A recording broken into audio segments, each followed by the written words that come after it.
मैं इस वक्त आ चुका हूँ इस घर में, पहली मंजिल है ये। और आपको मैं बताऊँ कि इस वक्त जिस तरह आप ये देख सकते हैं कि यहाँ पर पुलिस एहलकार भी मौजूद हैं और जो तहकीकात हैं वो इस वक्त जारी हैं। मज़ीद जो यहाँ पर शवाहिद हैं उनको भी जमा किया जा रहा है।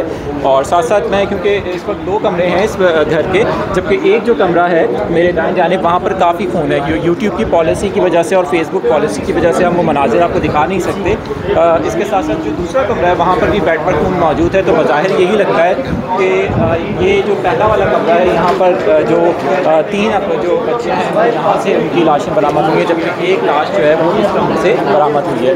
फ़िलहाल यहाँ पर आप देख सकते हैं जिस तरह से कि पुलिस की टीम मौजूद है और मज़ीद भी जो तहकीकात हैं वो की जा रही हैं। इस हवाले से जो मज़ीद अपडेट्स हैं वो आपको देते रहेंगे।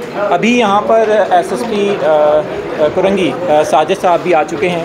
सर, इसकी कुछ तफसीलात बता दीजिएगा प्लीज़। जैसे बताया आपको कि ये फवाद हैं, उम्र तकरीबन 40 से 42 साल है और उन्होंने अपनी बेगम और 3 बेटियों को पहले ज़बह किया और उसके बाद उन्होंने ख़ुद को ज़बह करने की कोशिश की है, जिसमें वो इंजर्ड हुए हैं। तो अभी आला कत्ल बरामद हो गया? आला कत्ल बरामद।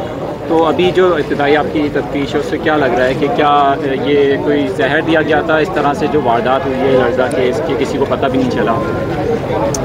देखिए, ये चीज़ें अभी मेडिको लीगल एग्जामिनेशन से पता चलेंगी। अभी इस हवाले से कुछ नहीं कर सकते। अच्छा, कुल जो यहाँ पर डेड बॉडीज़ हैं वो कितनी उनकी तादाद है? उनमें 4 कौन शामिल है? एक बेगम है फवाद की और 3 उनकी बेटियाँ हैं फवाद की। और जो एक ज़ख्मी खातून के हवाले से बताया जा रहा है वो कौन है? कोई नहीं है और ज़ख्मी नहीं है कोई, सिर्फ एक शख्स ज़ख्मी है। एक शख्स। बहुत शुक्रिया।